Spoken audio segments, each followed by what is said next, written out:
Hello, in this video I'm going to show you how I deal with the realistic painting of the dog's eye, and step by step together with you I'll be doing my watercolor sketch. As I said in previous tutorial, we need to imagine the eye, human eye, animal eye, whatever it is, as a sphere, as a glossy sphere. And in here, when I'm making all the outlines, I still think about the shape of the sphere. And the iris is just a circle that is placed on the surface of the sphere. For example, right now we can see that the circle is a bit distorted because this eye looks upwards. And in some cases, when you have, for example, a profile vision, you can also see the pupil, the iris, as a curve, as an oval.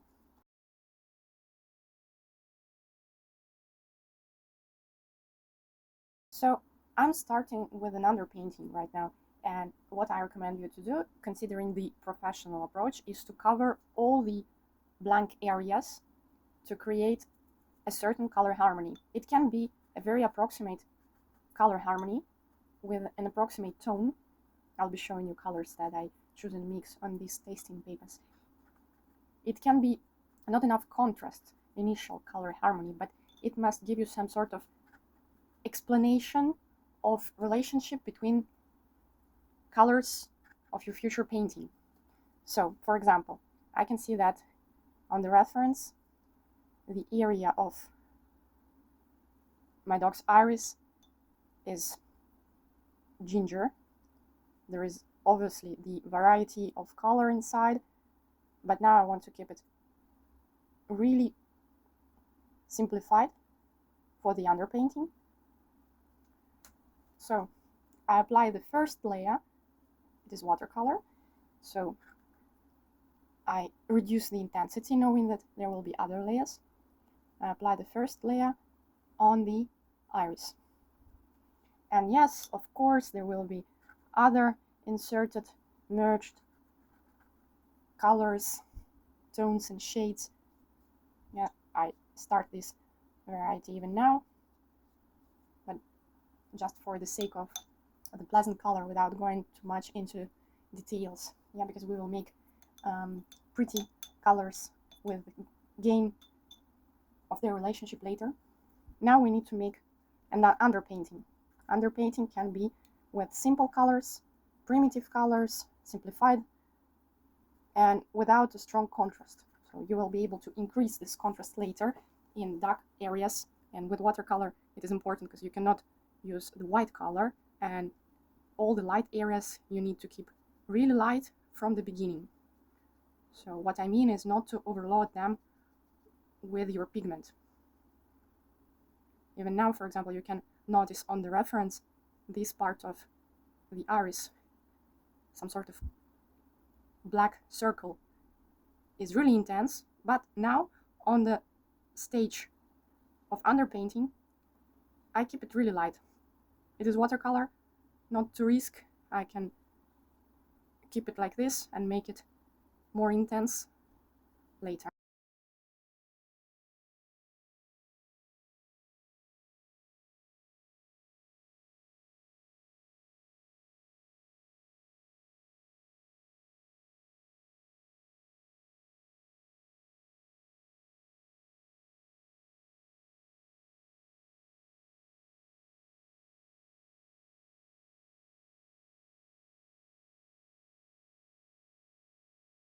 So what just happened is that I mapped all the right colorful areas.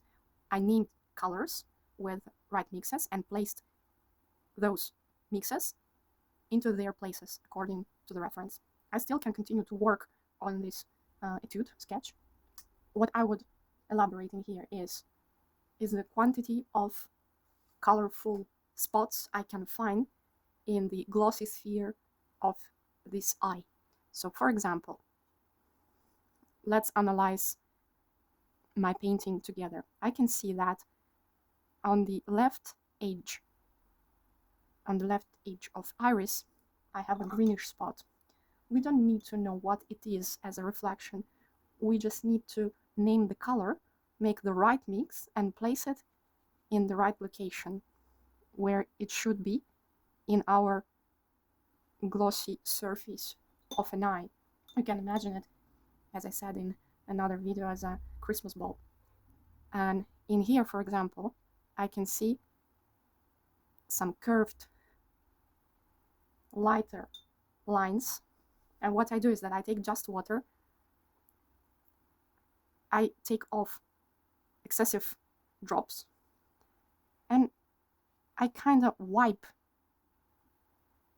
my painting, taking off the color from it.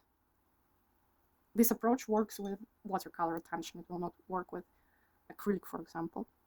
Yeah, so I clean off, take off the color from the underpainting, from the previous layer, whatever it is. And this is actually a cool life hack that helps me to create this shiny, glossy surface. Like this, artists usually convey the glass surface or mirrors or water even. Yeah, so we always, not always, we often use this kind of technique of cleaning, taking off the color with a dried brush. It shouldn't be very wet at the same time. It shouldn't be absolutely dry. So you just put it in the water, take off some drops, excessive drops, and then you clean. Let's call it like this, clean. And you can move the color as well. You can make your painting preciser. I would recommend you to use synthetic brushes for this kind of approach. They manage with cleaning the previous color well. And then I also use the sharp end of my brush to draw the iris with its curve again. Okay, so this side starts to look realistic. Since we already focused on this area, what I want to add is the mid-tone on the sclera to make it curve downwards. And I also want to add a bit of mid-tone. Yeah, in here I will be showing you colors that I use. So it is purple to add under the upper lid, because our sphere curves into that direction as well. We can add some reddish shades. You'll find a lot of reddish shades in the sclera because there are blood vessels there. And I elaborate the thickness of my eyelid in here as well. So as you see this step, I usually call it step because this is the thickness. It has its color, and the color varies along the curve. So even if I put the primary color there, I still can make it preciser and name it with new additional mixes. What is actually happening is that yellowish and orange colors of the iris, they reflect their color here, and you can find some yellow and orange inside the thickness of the upper eyelid. Yes, it is reflected light, yellowish, coming from the proper color of the iris. Okay, we named it with a proper color. What else I would notice? I would notice this circular shape.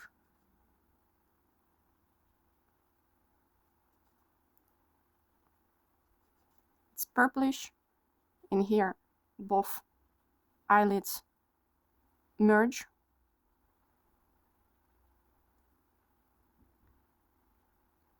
It It is a canthus or an external eye corner.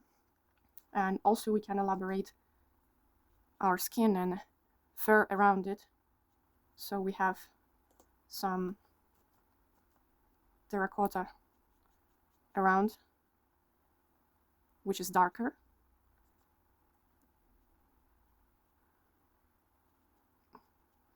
I kind of hatched to represent the fur.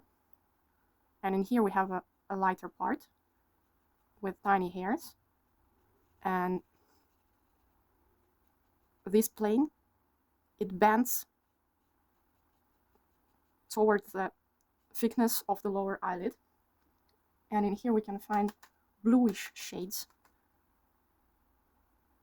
You've already noticed I did some of them.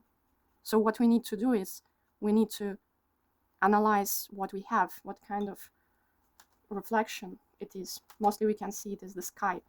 You can guess it by the color in the iris. Yes, it is bluish. We actually gonna add some blue there. And you can see even some trees. So if the blue affects the iris, it will definitely affect the fur as well. So I add some bluish brush strokes on the fur. And this is not a hyper-realistical painting, of course. This is the classical realistic painting used by classically trained artists, used in academies. So I'm not teaching you to copy, I'm teaching you to understand. This approach allows you to work even without a reference. When you'll be skilled enough, your brain will elaborate the model's shape automatically after practice, after all the exercises that you've done in your classical art education path. So right now, again, I'm making lashes, some hairs, tiny hairs that pop out in here, using the same technique of the half dry brush.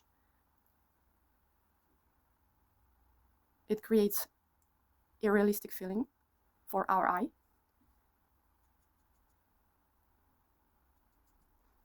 And let's come back to the main part, to the iris. So you may notice that in here I applied some blue color, but I feel that it is not enough, that the purple and pink together, they win more than blue. And I want to increase the power of blue inside the pupil of this dog. So I glaze. I glaze using ultramarine,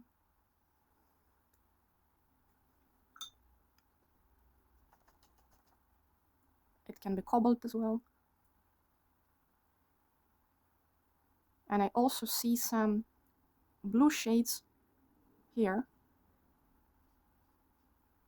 So I make some brush strokes and wait for it. They are quite sharp now. I make them as a mosaic, as a overlapping glazing, but I will make them more subtle. Let's do it now. Again, half dried brush. And I make everything milder because it is a reflection. It is a texture that reminds of a glass. In every texture, glossy texture, you will find very defined, sharp, like this, for example, outlines, and mild areas as well. And you need to work with both of them to keep your image realistic. I also want to erase a bit of color in here. And notice when I use this approach with a half dry brush, my image already becomes more realistic. I apply a bit of color. And I also noticed that on this reflection, or whatever it is, inside this dog's iris, I find a lot of green, just right there. So I want to add this green in here. It's already happening.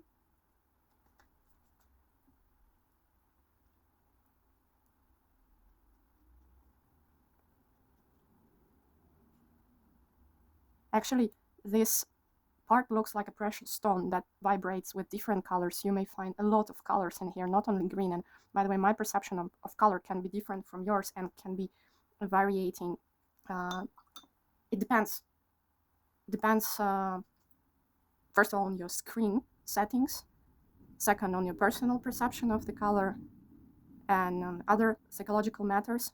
So the point is not to name the color with a certain name, like it is lime or wasabi green, it is rose pink, whatever, but to find a harmony inside, to make your colors, we say in academical art world, be friends, be in balance and harmony with each other.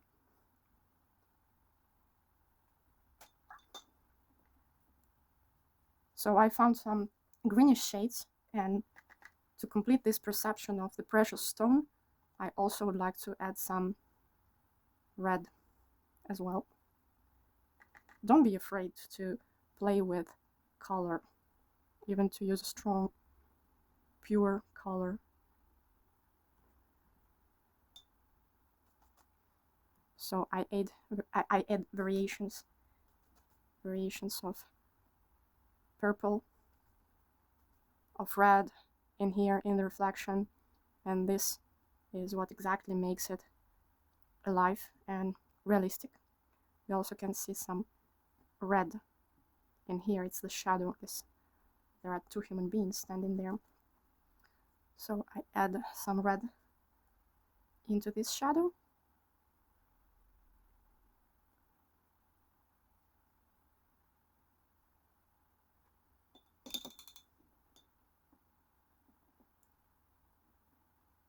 I also want to use my half dry brush to make milder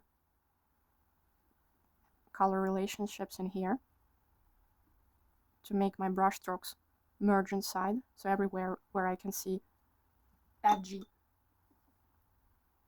outlined brush strokes, I apply my half dry brush. And also I want to emphasize some pure colors like orange somewhere, for example in here. Why not to make it a bit more intense with the color?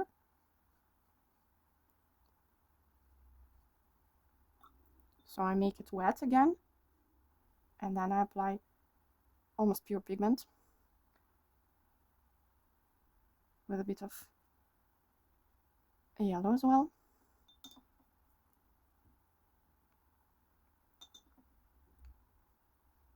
Then I make this area wet again.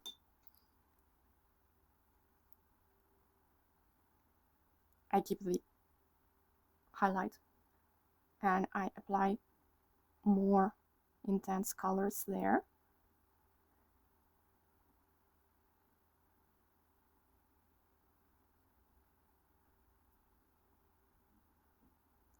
Maybe even in here. Basically, where I have dull colors and I feel like they don't sound, I want to name them with their proper names. I pass with another glazing layer again. And here I can see there is an intense terracotta and red coming out. So I add it. And here I already worked with my orange shades. And I also want to add reddish strokes for the texture of the iris, and maybe brownish or terracotta again.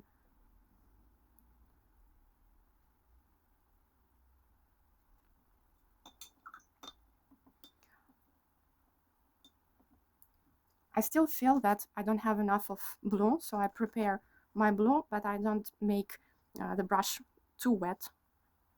It is half dry, let's say, because I need to make really subtle glazing.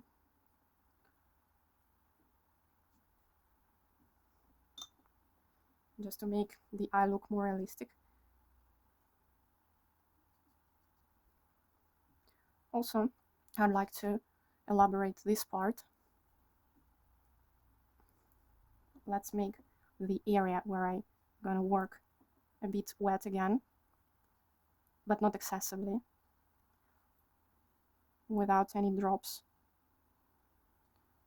Just slightly wet.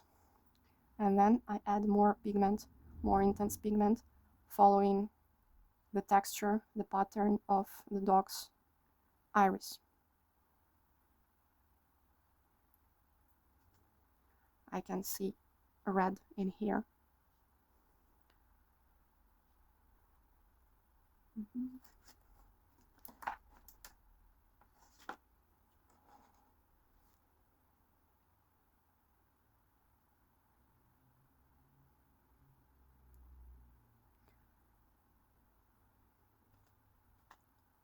Another red brush stroke there.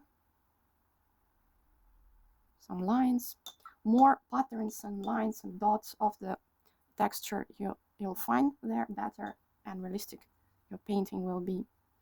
Then I also take off excessive color to make to make the glossy effect.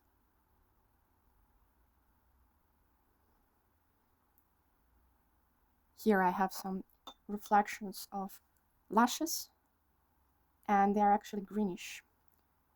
They are greenish and I want to represent them.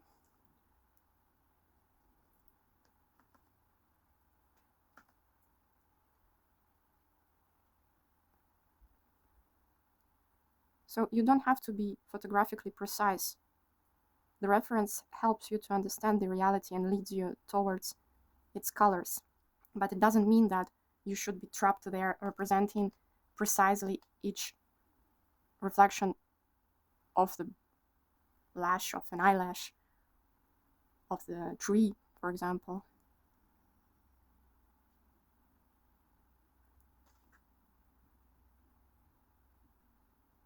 Yes, I'm adding some trees in here and I immediately make them milder.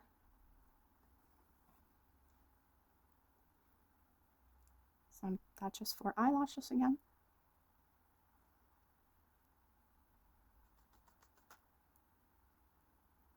A bit of red and blue. A bit of red.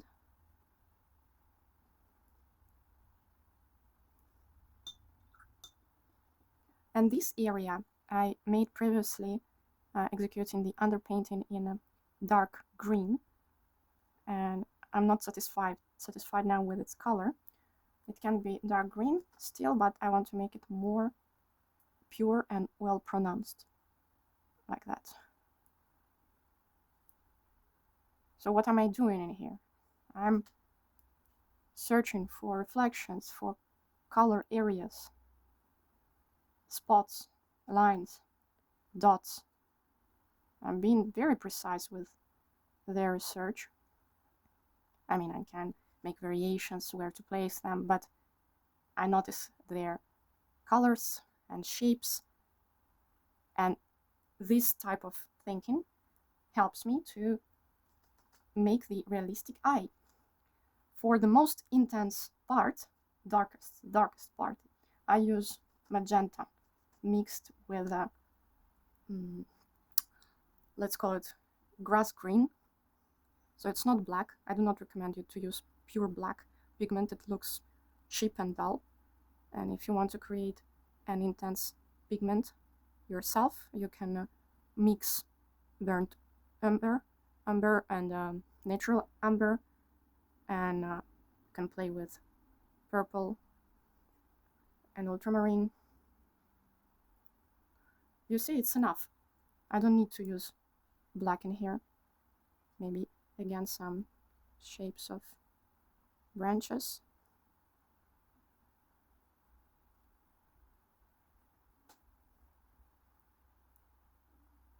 Then a slight shadow in here.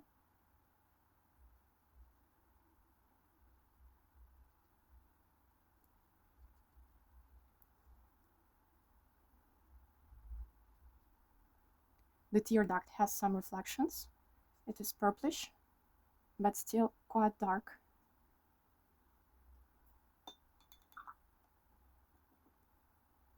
And then what I can add to this study is probably some color cleaning hatching in this way.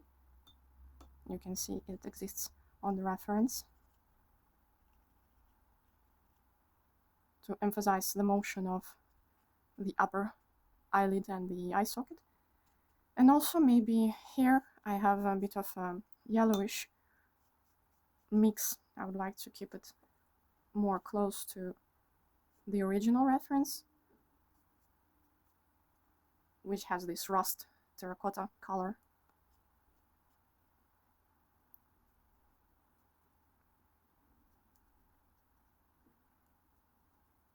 So it's a study. I don't fill up all the area, but still to keep my study look nice, I add some pretty brush strokes, hatches in here, also to represent the fur structure.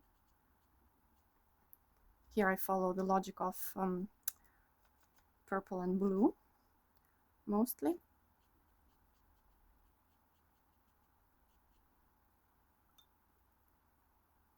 Add in some brown as well.